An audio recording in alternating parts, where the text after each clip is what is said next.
Hello and welcome to my series of conversations with men and women whose ideas, vision and philosophy define our contemporary world.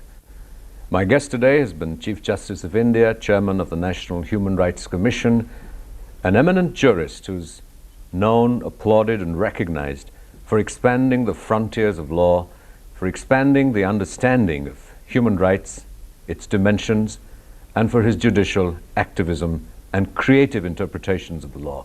I'm delighted to welcome Justice J.S. Verma. You have recently published a book on the new universe of human rights. There is a sort of perception that human rights are universal and eternal. So why a new universe? You see, it is like this. It has been said very often that human rights, even though universal, are not universally accepted.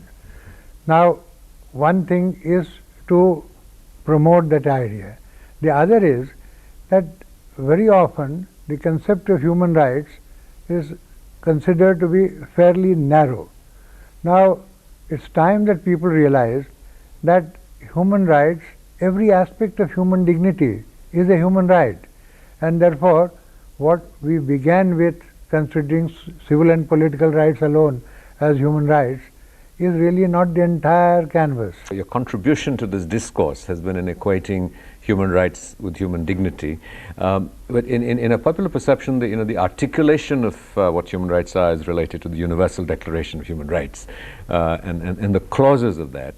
So in practice, what are the implications, what are the processes that help expand the space for human rights? Without the economic, social and cultural rights, which you find in the ICCPR and the other Covenant on Economic, Social and Cultural Rights of 1966, which really were brought into force in 1976, they have to be read along with the Universal Declaration of Human Rights. Incidentally, in our Constitution of India, you find all that embedded within our Constitution itself.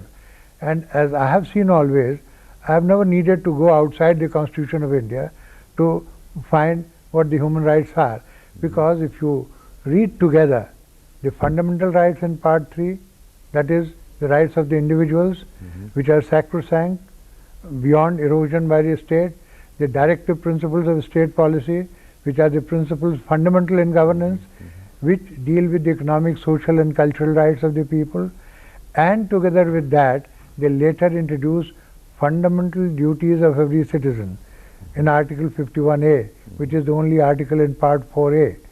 You see, together they form a compendium, and if you read all of them, they cover the entire canvas of the international instruments. Now, let us look at it this way. What is the meaning of right to vote or any other civil or political right if a person cannot have adequate means of livelihood, if there is no literacy, if the health care is very poor? Amartya Sen said illiteracy, lack of health care, malnutrition, these are the three great unfreedoms. Now, you see, unless you have all of them, and that is what you find reflected also in the Millennium Development Goals. In a sense, this is a law expanding the boundaries of human rights beyond the letter of the law, and you are using, in a sense, its spirit to expand this. What is the relationship then, as a lawyer, as a judge sitting there? It sort of borders on the notions of justice in some ways, which is an area of great interest to you, and we'll come to that later. In that sense, that the law recedes, and it's the notion of justice that prevails. It may not be very appropriate to say that this is something which has been expanded. What we have done is to expand our thinking. It was always there.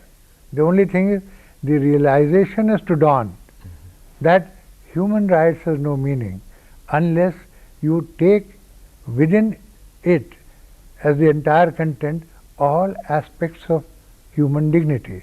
That is why the Supreme Court of India interpreted Article 21, the expression right to life, to mean right to life with dignity.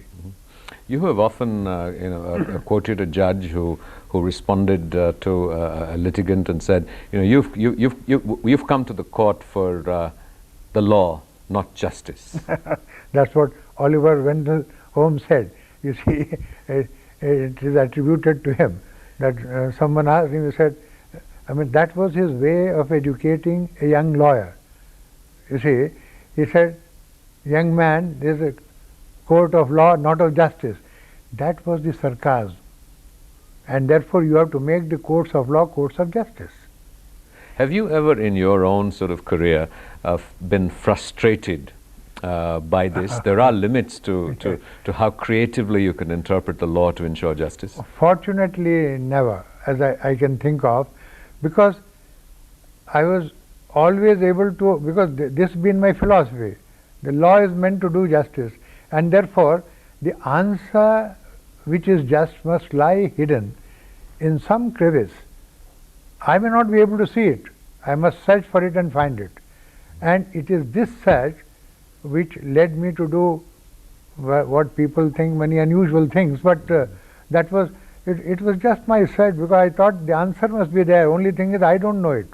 Let me search for it. And therefore, you see, what you call judicial activism is really, if I may say so, active judicial process. After all, judicial activism is a part of the judicial process. And unless it is founded on juristic principles, either those which are already there or those which have been developed and created, it is not really judicial process, it would be ad hocism.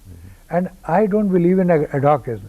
What is needed is that every decision of a court, be it labeled as judicial activism, should have a precedent value so that it can be applied to similar situations in the future, and it must either be founded on an already existing juristic principle or it must help to evolve a new principle. For example, continuing mandamus, which in the Hawala case we were able to talk of, well, is an accepted part of the judicial process now, mentioned also in many established foreign journals. We'll come right back to that after a short break. Don't go away. You're watching an In Conversation with Justice Verma, former Chief Justice of India and Chairman of the Human Rights Commission. We'll be right back.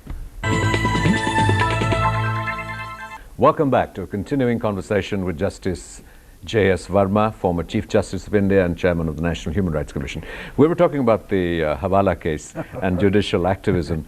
Has it not been frustrating for you that in many cases of judicial activism, such as Hawala, where you were seeking to put pressure on the investigating agencies to come in and take decisive action and investigate it conclusively, they just sort of fobbed you off with the charge sheet? That only goes to show that unless in the system everyone performs his or her task, well, the end result may not be achieved.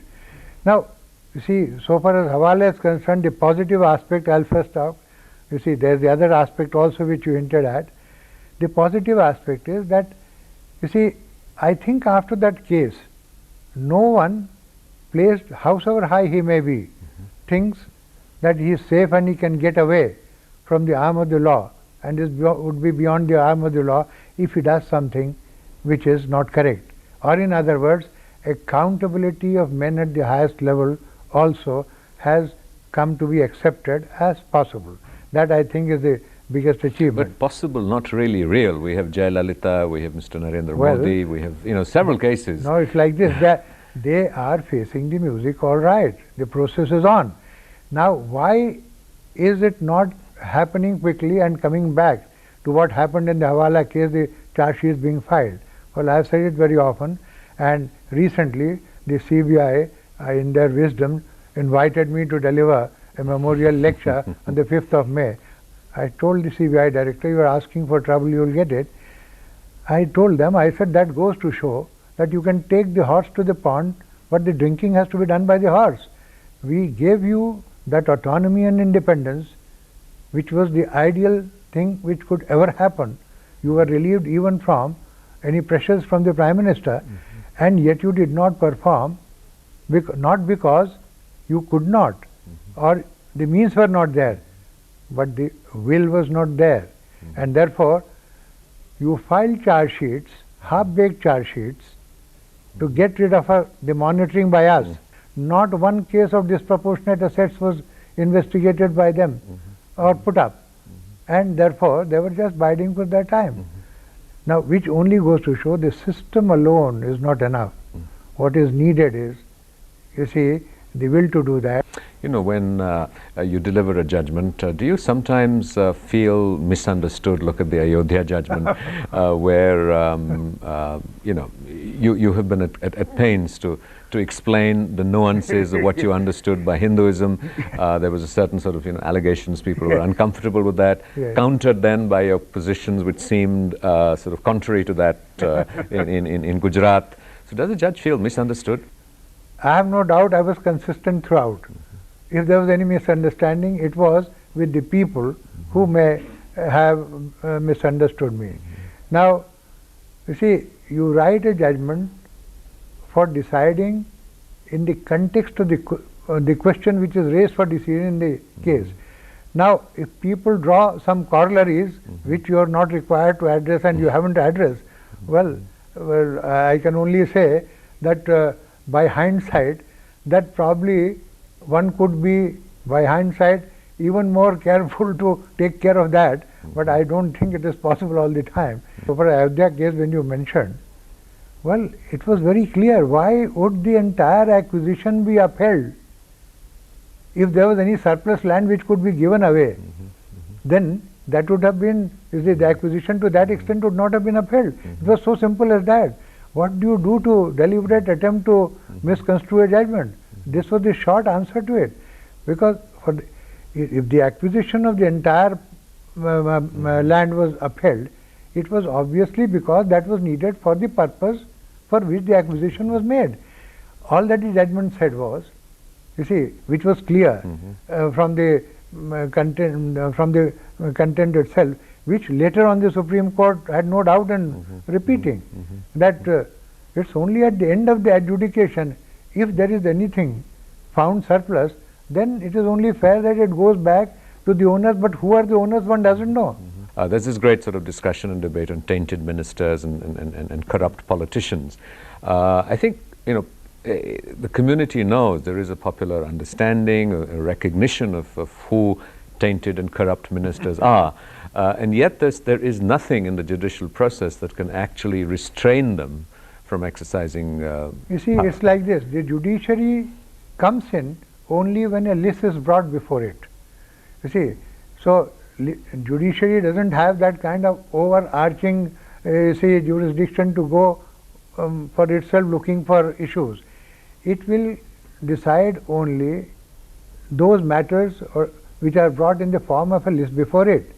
Now, once that comes, you have seen in recent times the Supreme Court has even, I mean, that was recently, I mean, after I had left, and I was watched with considerable satisfaction, they went into those issues to try and curb as far as it was possible within the scope of the matter brought before them, the criminalization of politics. They said, you ask for a declaration of the antecedents, let the electorate at least know, ask for a declaration of assets, so on and so forth. Now, so the judiciary will be able to do only to a limited extent, but I would personally feel that, you see, recently what they are trying to do, the Supreme Court has issued a direction, you see, staying the proceedings for withdrawal of a criminal charge against a minister in Bihar. Now, you see, more than that, I don't think the Supreme Court could have done, and they'll go into the merits thereof. So, the judiciary on its part, and why is the judiciary doing it?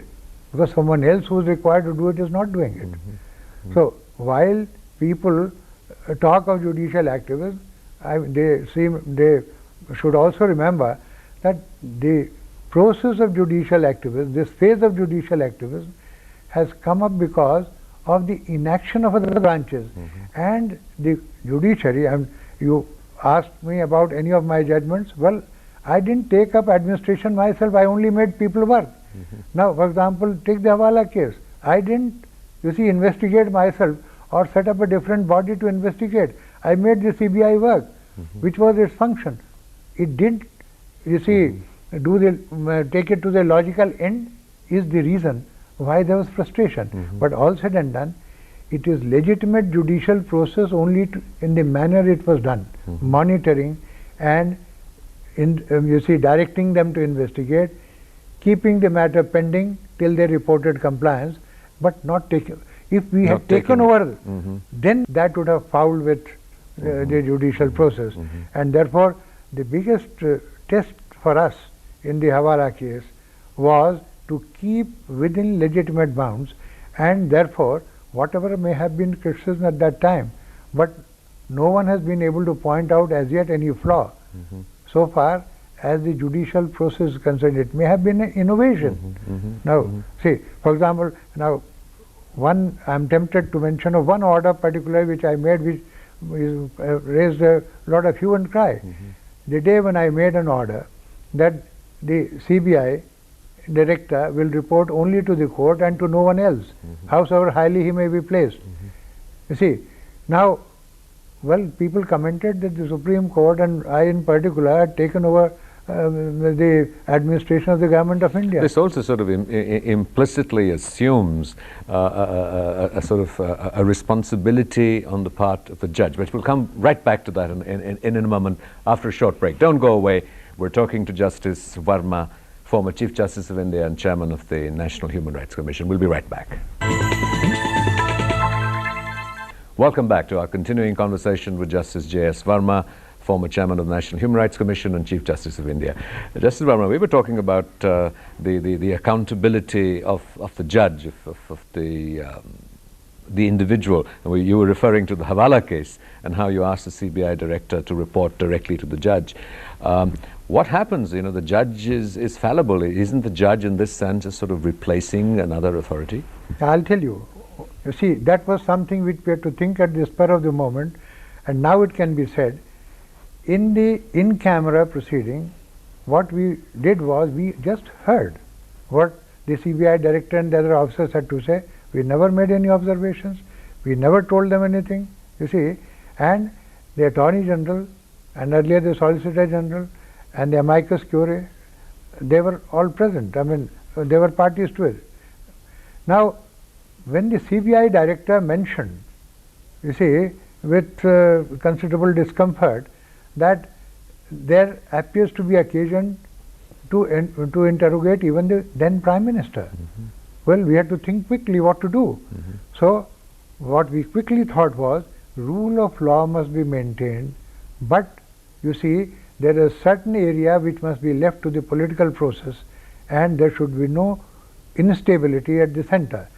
Rule of law to be maintained, CBI director must be answerable to someone. Merely asking him to report will ensure an internal check, because he will know that even though he is not to report to his political superiors, but then he has to report to the court, and the court can, if he goes wrong or does something wrong, you see, so that accountability was enforced in this manner. But you see, we didn't mention why, because there is no provision in our constitution for President's rule at the center. And therefore, if the Prime Minister had to be interrogated, we didn't want any instability either within the country or any international repercussions. Only the political process had to take care of. So this is how quickly, and we had to do. There's an extraordinary situation. Now, so it is not that I took over or we judges took over. It was to the institution of the Supreme Court that the CBI director was made accountable, and this is how we tried to reconcile the requirements of the rule of law and the need for a certain area being left only for the political process to When we talk to Chief Justices of the Supreme Court and people of eminence in the judicial process, there is a sense that the judiciary is acting as the savior of civil society. What about judicial accountability? You know, we have had cases of judges being corrupt, of there being a whole range of politics associated with the processes of the judiciary. How do you look at the idea of judicial accountability, and what systems would you look at? Well, so far as I am concerned, I have always been very clear about it, and I think I have been fairly vocal. You see, from 1991, I said it also in my judicial pronouncements. In 1991, when the question arose in Veera Swamy's case of the applicability of the Prevention of Corruptions Act to the High Court and Supreme Court judges, well, I was the lone dissenter who said this act won't apply because it won't work. There's a felt need, enact a new law, because I have always been for an effective mechanism for enforcing judicial accountability at the highest level, that is, for all judges of the High Court and the Supreme Court, including the Chief Justice of India. The only caveat has to be that the mechanism has to suit the level at which it has to operate. For the subordinate judiciary, you have Article 235, that is, the High Court controls the higher judiciary. So for the higher judiciary also, so for adjudication of any allegation is concerned, it must be invariably only by a body of judges and no one else. No executive, political or bureaucratic or any other branch must come in. It must be only by a committee of judges. But then, you see, there ought to be a mechanism to provide for that, and that is why, having said that in the 1991 judgment, many of my lectures, including P.K. Goswami Memorial Lecture in 94-95, so many other lectures, then as Chief Justice of India on 7th May 1997, I had 3 resolutions passed unanimously. One was for the declaration of assets by everyone, I making my own declaration to begin with, and my colleagues following suit. Then a code of conduct called the Restatement of Values of Judicial Life. And the third, the need for an in-house mechanism to make inquiries by the Chief Justice of India and some senior judges, because no individual, Chief Justice of India along with some senior judges, if they find that there is any allegation which requires inquiry, well, that ought to be inquired. How do you respond to the private member's bill of Fali Nariman that looks at transparency, providing information? Well, according to me, that's only a part of it. Actually, with Fali, I have had a long discussion some time back, and I also gave him a copy of these resolutions that I am talking of. And I wish Fali's bill was far more comprehensive to include all this, so that at least the message would have gone in the Parliament itself that the judiciary is not shying away from it. You see, I give a very obvious example. Section 302, punishing for murder in IPC, applies to everyone, including every one of us. No judge complains, why does it apply? If you don't have to, if you are not prone to commit murder, why should you? Now, if you have a mechanism, and that mechanism is needed also for the protection of honest judges. Today, there is a tendency to malign more particularly, because someone who is not the correct kind may manage, he may lobby, but then a correct kind of judge keeps aloof, and therefore there is a tendency to break his will and to pester him, make false accusations. How he can't go about filing suits for defamation. He has to do his own work, and litigation is not an easy thing. If I file a suit and succeed, they'll say they are his judges. You see, you embarrass the judge also. If you have a mechanism, well, false accusations could be inquired into, and the person making the false accusation punished. So what I would say is, have an effective mechanism for enforcing judicial accountability with provision for stringent punishment to anyone who makes a false accusation. And if there is an allegation found true, well, logical consequences should follow. Your long and distinguished career as a judge in Madhya Pradesh and Rajasthan and the Supreme Court, National Human Rights Commission, as the upholder of justice, of values, of all that is sort of good and noble. When you sort of step out of this, and you've now retired and you've chosen not to get involved actively in processes of arbitration and sort of other such activities that most retired judges do, do you despair? Do you feel hopeful about India, about the society, about the community, that you worked so hard to try and see that there was Well, justice? I am an incurable optimist in that sense. And what is the basis of your optimism? And I'll tell you, because, you see, I find every generation, you see, better than the previous one. The youth today has a lot of idealism. It is fired with idealism. I think one thing which is lacking for them, which benefit we had several role models all around us when we were growing up. At home in our elders, in school in our teachers, and wherever else we went. Today, there is a dearth of role models.